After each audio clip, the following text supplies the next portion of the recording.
আপোনালোকে আমি সকলে ম্যাক্সিমাম মানুহে শুনিছো এজন বাচ্চাৰ নাম আছিল, বাচ্চাজনৰ নাম সুলতান মাহমুদ গজনবী রহমতুল্লাহ আলাইহি।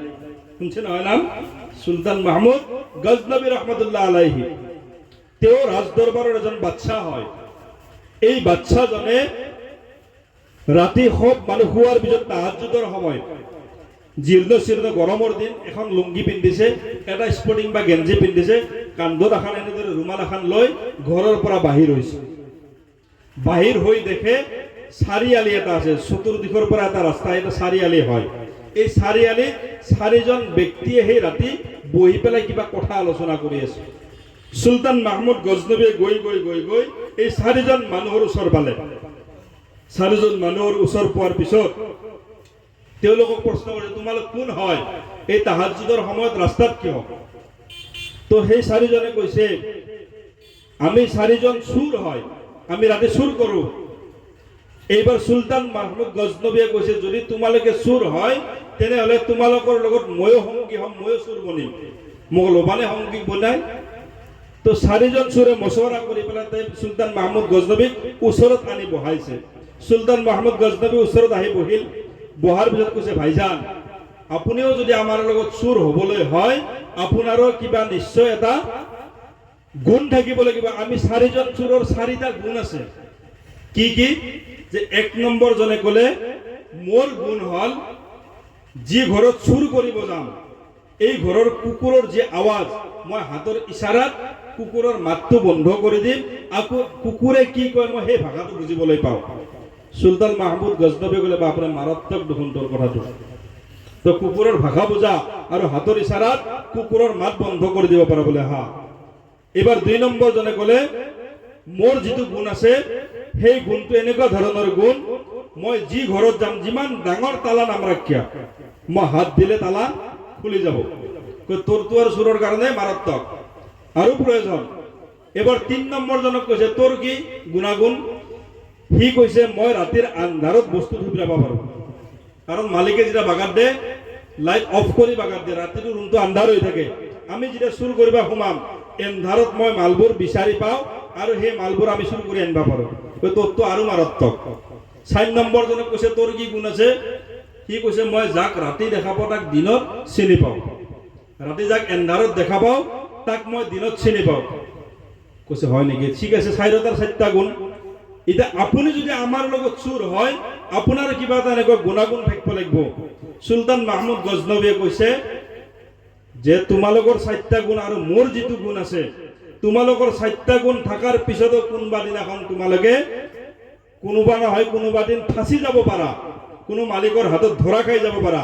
আৰু যিদিনাখন তোমালোক 4জন ধৰা খাবা সেইদিনাখন মই যদি বিচাৰত যাই পেলাই এনেকে দাড়ি লৰাই দিওঁ তোমালোকৰ বিচাৰ পানী হৈ যাব, ফাঁসি হলেও ফাঁসি মুক্ত হৈ যাব।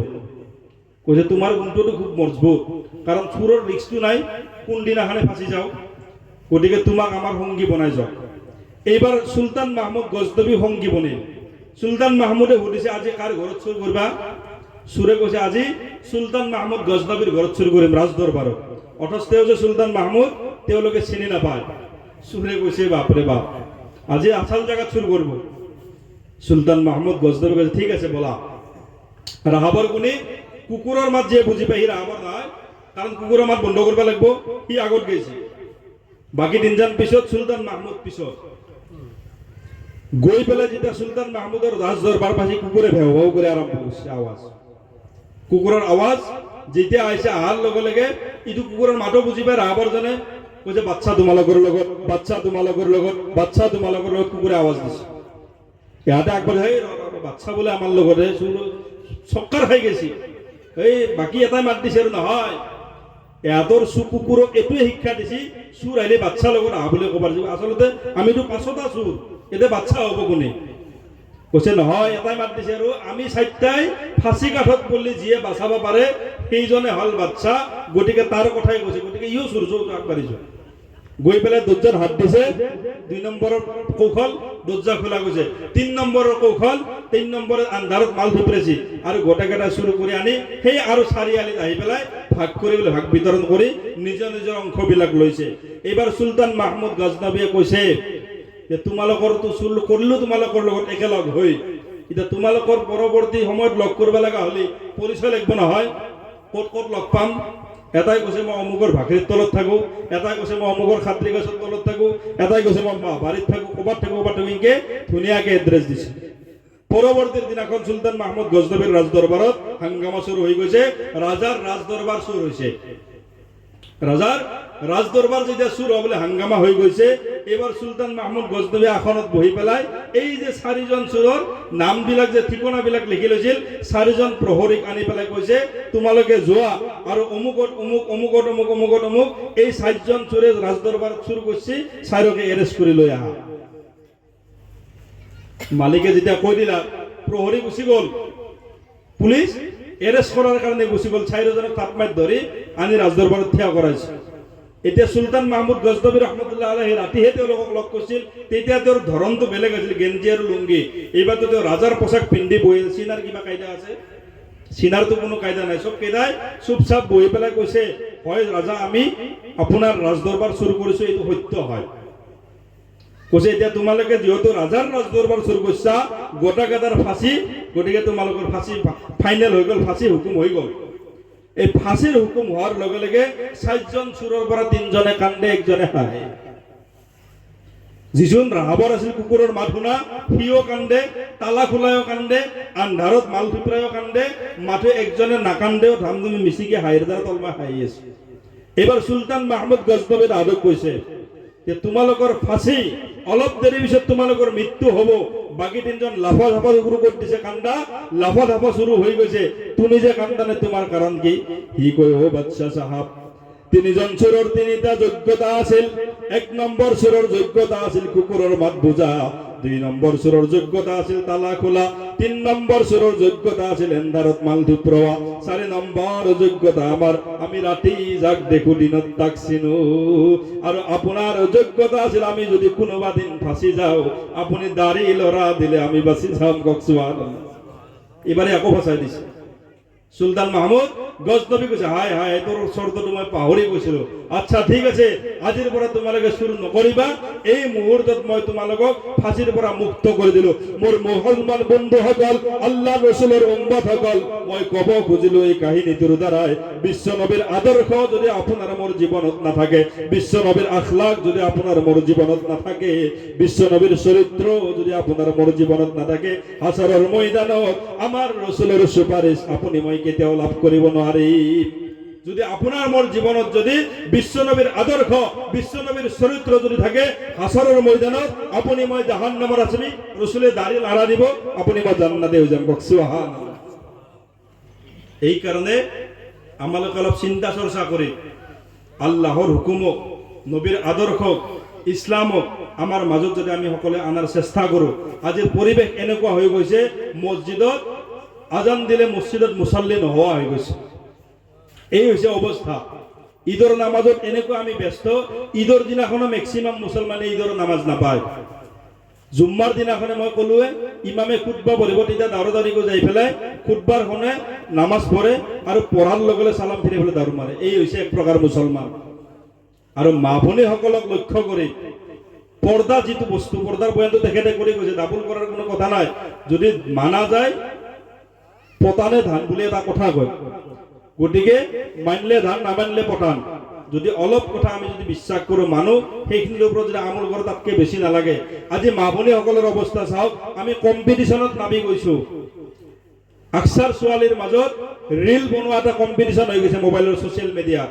কোনে ভালকে নেকেড ড্ৰেছ পিন্ধি পেলাই ছ'চিয়েল মিডিয়াত যাব পাৰোঁ, কোনে বেছি বেছি এক্টিং কৰি কৰি ইনষ্টাগ্ৰাম, ফেচবুকৰ আমি ছ'চিয়েল মিডিয়াত গৈ পেলাই আমি ৰিল বনাব পাৰোঁ। আমাৰ এইবিলাক প্ৰতিযোগিতা হৈ গৈছে। এই কাৰণে এই প্ৰতিযোগিতাবিলাকৰ পৰাই, এই বেপৰ্দা বেহায়াবোৰৰ পৰাই আমি যদি দূৰত থাকোঁ। খাতুনে জান্নাত ফাতিমা কোন হয়? বিশ্বনবী সাল্লাল্লাহু আলাইহি ওয়াসাল্লামৰ প্ৰাণ প্ৰিয় ছোৱালী হয়। তেওঁ কোন হয়? খাতুনে জান্নাত, জান্নাতৰ মহিলাসকলৰ সৰ্দাৰিনী হয়। তেওঁ কোন হয়? আলী ৰাদিয়াল্লাহু আনহু, যাক আল্লাহ জান্নাতৰ পৃথিৱীৰ পৰাই পৃথিৱীৰ বুকুত বিজয়ৰ বাঘ বনাইছে। ইছলাম বিজয়ৰ যিজন বাঘ আছিল, সেইজনৰ নাম আছিল আলী। এই আলীৰ পৰিবাৰ হয় খাতুনে জান্নাত ফাতিমা। সেই ফাতিমা কোন হয়? হাসান হুছেইনৰ মাতৃ হয় খাতুনে জান্নাত ফাতিমা।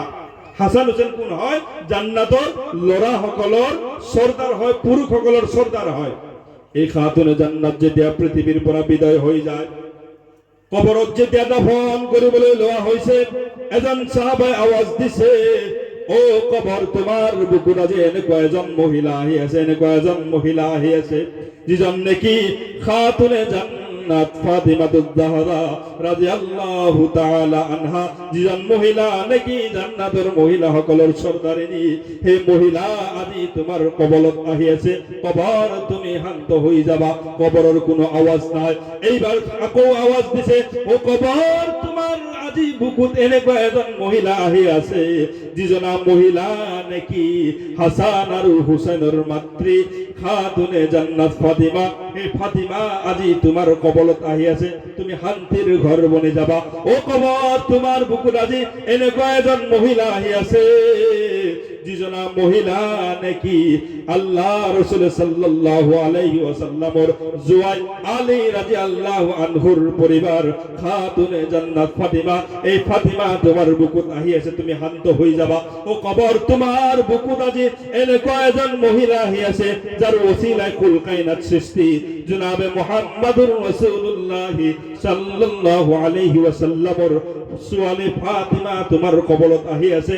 কবৰ, তুমি শান্ত হৈ যাবা। এই চাৰিটা উপদেশ দিয়াৰ লগে লগে কবৰৰ পৰা গায়বী আৱাজ আহি গৈছে, ও সাহাবা, এই কবৰ এনেকুৱা এটা ঘৰ, কোন হাসান হুসেনৰ মা আমি কবৰ চিনি নাপাওঁ, কোন আলীৰ পৰিবাৰ আমি চিনি নাপাওঁ, জান্নাতৰ মহিলাৰ সৰ্দাৰিনী কোন ফাতিমা আমি চিনি নাপাওঁ, আমি কোন বিশ্বনবীৰ ছোৱালী ফাতিমা আমি চিনি নাপাওঁ, আমি চিনি পাওঁ মাথো ইমান। যদি খাতুনে জান্নাত ফাতিমাৰ ক্ষেত্ৰত যদি এনেকুৱা হৈ যায়, তেনেহলে বাকী আমালোকৰ মহিলাসকলৰ কি অৱস্থা হ'ব? এই কাৰণে মোৰ দোস্তসকল, বুজুৰ্গসকল আৰু মোৰ পৰ্দাৰ আড়ালৰ মা ভনীসকল, আমি সকলোৱে অলপ সজাগ সচেতন জীৱন অৱলম্বন কৰাৰ দৰে চেষ্টা কৰোঁ। সকলোৱে কৰিম ইনশাআল্লাহ। এতিয়া পৃথিৱীৰ বুকুত আহিছো, পৃথিৱীৰ বুকুৰ পৰা গুচি যাম। জমিন আছে, গাড়ী আছে, ঘৰ আছে, সকলোবোৰ আছে।